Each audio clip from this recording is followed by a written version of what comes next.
नाज़रीन साई वठण मजबूरी हुई। असां सां गॾु महिमान आहे सईद अहमद ख़ान भुट्टो, पाण भुट्टो वेलफेयर एसोसिएशन पाकिस्तान जो चेयरमैन ऐं साॻे वक़्तु शहीद राणी मोहतरमा बेनज़ीर भुट्टो इंसाफ़ कमेटी जा चेयरमैन आहिनि।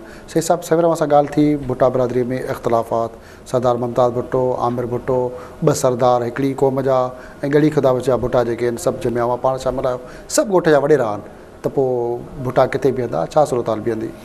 इंशाअल्लाह ताला असां हिन ते काफ़ी कमु कयो आहे ऐं सभिनी सां मुंहिंजी मुलाक़ात थी आहे ऐं शहीद भुट्टो जा लीडरशिप आहे उन सां बि थी आहे ऐं फ्रंट जे चेयरमैन आहे उन मुमताज़ अली भुट्टो साहिब सां उन सां मुंहिंजी मुलाक़ात थी आहे। ॿिनि सभिनी भुट्टनि सां मुंहिंजी मुलाक़ात थी आहे ऐं उहे इन शइ ते इन पॉइंट ते बिल्कुलु उन्हनि खे अहसासात आहिनि ऐं उहे चाहिनि था त असां सभु गॾिजूं। इंशाअल्लाह ताला या जल्दी जेको आहे सो या त कोशिशि मोहतरमा बेनज़ीर भुट्टो बि कई, वेलफेयर एसोसिएशन बि ठाही, पर साॻे पासे जेकॾहिं फ्रंट में जेको भुट्टो आहे उहो सरदार बञे पियो, सरदार मुमताज़ भुट्टो खे जेको पाकिस्तान पीस पार्टी में भुट्टो आहे उहो मञे पियो, सरदार आमिर ख़ान भुट्टो खे वेलफेयर एसोसिएशन अवां जी अलॻि टे अलॻि इहो मसइलो हल थी वेंदो इंशाअल्लाह ताला, इहो हल थी वेंदो। हा, रस्तो आहे।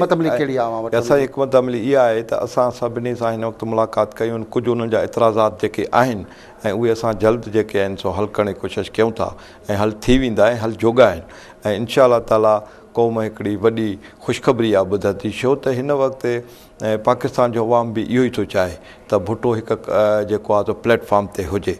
मुख़्तलिफ़ पार्टियूं थी वियूं आहिनि ऐं उहे बि मुख़्तलिफ़ साज़िशुनि जा शिकार थी विया आहिनि ऐं उन तहत जेको आहे सो सॼो पाकिस्तान हिकिड़े हंध ते इंशाअल्लाह ताला ईंदो ऐं वरी भुट्टा पंहिंजी क़यादत संभालींदा। मोहतरमा बेनज़ीर भुट्टो जी शहादत खां पोइ उनजा ॿार जेके आहिनि बिलावल, आसिफा ऐं बख़्तावर, उन्हनि जे नालनि में भुट्टो सां गॾु ज़रदारी लॻाए वियो, ऐं इनखे कीअं पिया ॾिसो अमल खे? असां त इहो चयूं था त इहो अमल जेको आहे सो ख़ासि करे असांजो इहो न आहे, असांखां सुवालु इहो त ज़रदारी क़बीले खां पुछा कयो वञे त उहो कहिड़े जे बुनियादुनि ते जेको आहे सो ॿ ज़ातियुनि खे खणी हलनि था। बाक़ी रहियो सुवाल इहो त उहे बि असांजा बचा आहिनि, आख़िर मोहतरमा बेनज़ीर भुट्टो जा जेके आहिनि सो औलाद आहे, असां उनजी इज़त आहे। भई लीडरशिप या पाकिस्तान पीपल्स पार्टीअ जो उहो हिकिड़ो अलॻि सब्जेक्ट आहे।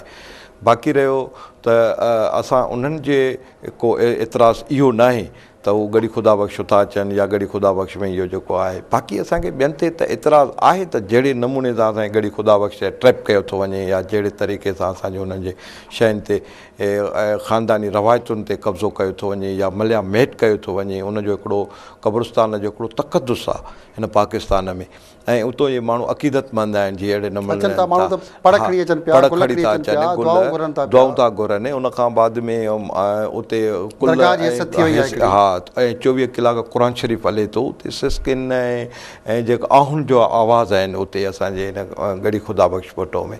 ऐं हीअ 24 अगस्त ते हिननि टेबलो पेश कया जेके कॾहिं बि पाकिस्तान पीपल्स पार्टी जी हुकूमतूं आयूं ऐं जुमरियूं गाना ॻाया विया आहिनि ऐं उते जेको आहे हिकिड़ो क़ब्रिस्तान आहे ऐं इस्लामी पॉइंट ऑफ व्यू खां बि उते जेको आहे सो वञी सिर्फ़ु क़ुर शरीफ़ जी तिलावत ई करणी आहे ऐं हिननि उते जेको आहे सो हिकिड़ो तमाशो जेको खड़ो कयो ऐं उनजे लाइ बि असां आवाज़ु उथारियो आहे ऐं हिननि खे जेको आहे सो मां लिखियो आहे क़ाइम अली शाह खे, चीफ मिनिस्टर खे, त इहो जेको तव्हां अॻिते इहो अमल कयो आहे सो इहो तव्हां अमल महिरबानी करे वरी न कजो। भुट्टा बिरादरी जे काफ़ी माण्हुनि खे अहम उहिदा मिलिया, अव्हां खे बि ऑफर मिलंदियूं रहियूं आहिनि, त पोइ छा सबबु आहे उन ऑफर खे छो था अव्हां हासिलु कयो? असां ॾिसो न, मोहतरमा बेनज़ीर भुट्टो साहिबा जे क़त्ल जे सौदे में असां कुझु बि न करे सघंदासीं। उन जे सौदे में असां पंहिंजी जान बि ॾेई सघंदासीं, असां उन सां नाइंसाफ़ी न सहंदासीं। असां मोहतरमा बेनज़ीर भुट्टो साहिबा सां बिल्कुलु नाइंसाफ़ी थी आहे, उन सां नाजाइज़ी इहा थी आहे त उनजी हुकूमत, उनजी पार्टी उन वक़्तु वफ़ादारी जा जेके कलमा पढ़ंदा, अॼु मोहतरमा बेनज़ीर भुट्टो जे लाइ पंहिंजा कन, पंहिंजो अखियूं ऐं पंहिंजो वात बंदि कयूं वेठा आहिनि। अॼु ॾींहं ताईं हिन वक़्त ताईं कंहिं मूंखे जेके मिलनि था उहे पंहिंजा कन बंदि कयो, मुफ़ात जेके भुट्टा आहिनि उन्हनि खे बि न, भुट्टान जी ॻाल्हि मां न कई, भुट्टा ही जेके भुट्टा आहिनि निदामत आहिनि। मुंहिंजो त इहो ई ख़्यालु आहे त उन्हनि खां इहो सुवालु कयो वञे त तव्हां मोहतरमा बेनज़ीर भुट्टो जे खून जे एवज़ तव्हांखे उहिदा ॾिना विया आहिनि सिर्फ़ु ज़बान बंदि करण जे लाइ। आया तव्हांखे मोहतरमा बेनज़ीर भुट्टो अज़ीज़ आहे? मोहतरमा बेनज़ीर भुट्टो साहिबा सां जेकी नाइंसाफ़ी थी आहे उहा तव्हांखे नज़र नथी अचे या उहिदा तव्हांखे नज़र था अचे? मां सम्झां थो त मुनासिबु इहो थी थो त उहे सुवाल जो जवाबु ॾियनि। त भुट्टनि जे हवाले सां ॻाल्हि कबी त पाकिस्तान पीस पार्टी खां अलावा सरदार मुमताज़ भुट्टो अलॻि आहे, सरदार बि आहे क़ौम जो, त इलेक्शन में कोन थो खटे त अवां ॿिया जेके भुटा आहिनि घड़ी ख़ुदा बचा छा इलेक्शन में खटे वेंदो पाकिस्तान इंशाल्लाह ताला नेक्स्ट में असां ईंदासीं। असां पाकिस्तान पीपुल्स पार्टी कंहिंजी जागीर न आहे।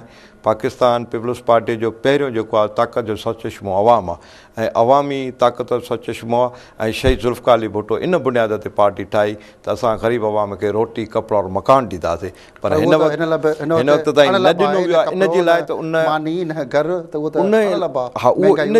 उहो इन जे लाइ त शहीद ज़ुल्फ़िकार अली भुट्टे जे प्रोग्राम खां हटी करे पार्टी हुकूमत थी करे। हिन वक़्तु तव्हां ॾिसो त हिकिड़ो वज़ीर आज़म आहे पाकिस्तान, उन ऐलान कयो त मां शहीद ज़ुल्फ़िकार अली भुट्टो जो केस रीओपन कंदुमि।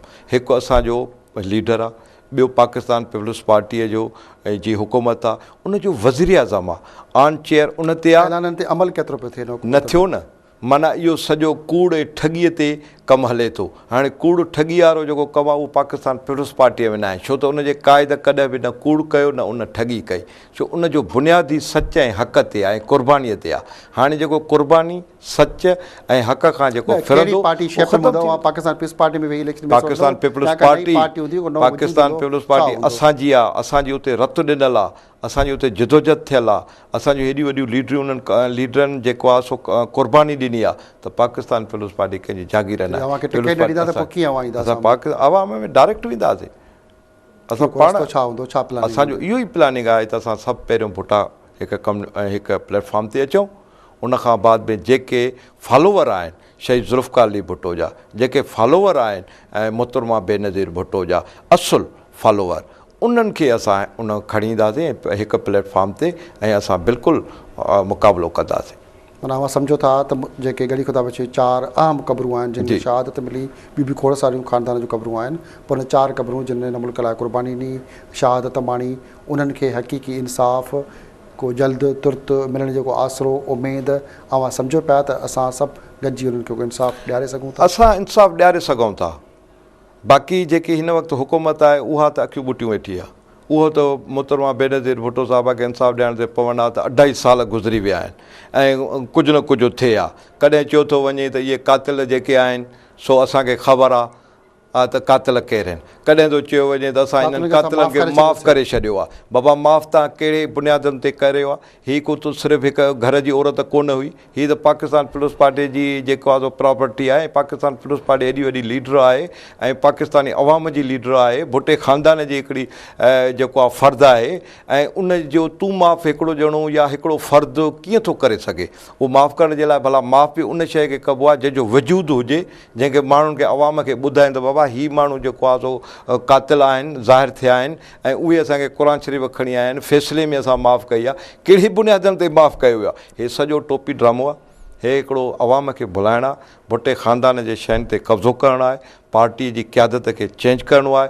उहा कॾहिं बि शहीद रानी इंसाफ़ कमेटी जेकी क़यादत आहे उहा त तमामु घणी अक्सरत में सभु मौजूदु आहे। मध्य में जेके मोहतरमा बेनज़ीर भुट्टो सां वेझा जेके आहिनि उहे परते आहिनि, बाक़ी सभु गॾु न आहिनि। उहे बि हिन वक़्तु ॾिसो न, पाकिस्तान पीपुल्स पार्टी वॾी जिदोजहद कई आहे हिकिड़े आमिर जे ख़िलाफ़ु। असांजी लीडर उन आमिर जे ख़िलाफ़ु लड़ंदे लड़ंदे क़तलु थी आहे। उन जे सदिके, उन जे क़तल जे सदिके असांजी हुकूमत आई आहे। ज़ाहिर आहे त उन्हनि जो कंट्रीब्यूशन आहे, हर हिक जो हक़ आहे नौकिरी मिले, हुननि जो रोड रस्तो ठहे या उनखे लाइटिंग मिले या जेके आहिनि बुनियादी सहूलियतूं उन्हनि खे मिलणु खपनि। अॻ में अवां सां मुलाक़ात कई नौंदरी हाउस ते, उन खे कीअं मुलाक़ात में महसूसु कयो? कंहिं मोहतरमा बेनज़ीर भुट्टो जी मुलाक़ात थी असां मोहतरमा बेनज़ीर भुट्टो साहिबा जी उनजी चेंजिंग हुई। उन क़ाइम अली शाह खे मुंहिंजे लाइ पर्सनल माना पारत करे, उनखां बाद में मूंखे चयईं त भुट्टो कम्यूनिटीअ खे वरी रीऑर्गनाइज़ कर ऐं भुट्टो कम्यूनिटी हुकूमत हूंदे निगलेक्ट था थियनि ऐं हुकूमत नाहे त बि निगलेक्ट था थियनि ऐं मूंखे अहम जेको आहे सो ज़िमेवारी सौंपे वई। मां उन ज़िमेवारीअ तहत आस्ता आस्ता उहा ज़िमेवारी निभायां पियो ऐं अॼु मां ईअं सम्झां थो त हिन वक़्तु पाकिस्तान में वाहिद हिकिड़ी कमेटी आहे सिर्फ़ु शहीद रानी इंसाफ़ कमेटी, जेके मोहतरमा बेनज़ीर भुट्टो जे खून जे नाइंसाफ़ीअ लाइ मोहतरमा बेनज़ीर भुट्टो जी इंसाफ़ जी ॻाल्हि कनि था, उहा का कमेटी कोन्हे, उन्हनि जो का अहमियत न आहे। छो उहा इन जे लाइ अहमियत न आहे त उन्हनि खे इहा शाबस आहे त उहा हेॾे वॾे हिकिड़े उन जी हुकूमत असांजे लीडर जी जो क़तलु थियो आहे उन जे पार्टी जी हुकूमत ऐं ॿियूं पार्टियूं इहो कनि था उहो त हिननि खे ख़्यालु थियणु खपे त उहे कनि था ऐं असांजा MP MLA ख़ामोश छो आहिनि। महिरबानी असांजा साईं साहब, सेनेटर छो तव्हांजी ख़ामोश खोड़ सारियूं ॻाल्हियूं दिलि पई चए त अवां सां थियणु खपे मोहतरमा बेनज़ीर भुट्टो जे शहादत जे हवाले सां, उन जी यादगिरियुनि जे हवाले सां, पर मजबूरी आहे प्रोग्राम जो वक़्तु पुॼाणे वञे पियो। नाज़रीन, प्रोग्राम जे वक़्तु पुॼाणी ॾांहुं पहुतो असांजो महिमान हो शहीद अहमद ख़ान भुट्टो साहब, पाण शहीद राणी बेनज़ीर भुट्टो इंसाफ़ कमेटी जा चेयरमैन आहिनि ऐं साॻे वक़्तु भुट्टो वेलफेयर एसोसिएशन पाकिस्तान जा चेयरमैन आहिनि। मोहतरमा बेनज़ीर भुट्टो जी शहादत खे 2.5 साल गुज़री चुका, उनखे इंसाफ़ न मिली सघियो। गली ख़ुदा जूं 4 क़बरूं शहीद ज़ुल्फ़िकार अली भुट्टो, शाहनाज़ भुट्टो, मीर मुतज़ाम भुट्टो ऐं मोहतरमा बेनज़ीर भुट्टो जे के क़बरूं असांखां, हिन मुल्क खां, हिन माण्हुनि जे खां इंसाफ़ घुरी रहियूं आहिनि। उन इंसाफ़ जी ॻाल्हि शहीद ख़ान भुट्टो करे रहियो आहे। अॼु हुन सां सिध जो मुक़दमो असां कोशिशि कईसीं हुन में खोड़ सारियूं ॻाल्हियूं कजनि, पर तमामु घणियूं ॻाल्हियूं रहिजी वियूं आहिनि। असीं कोशिशि कंदासीं त शहीद भुट्टो सां ॿीहर कचहरी करे उन ॻाल्हियुनि ते रोशनी विझिजे। तेसिताईं पंहिंजे मेज़बान हमीद भुट्टो खे इजाज़त ॾींदा। अल्लाह।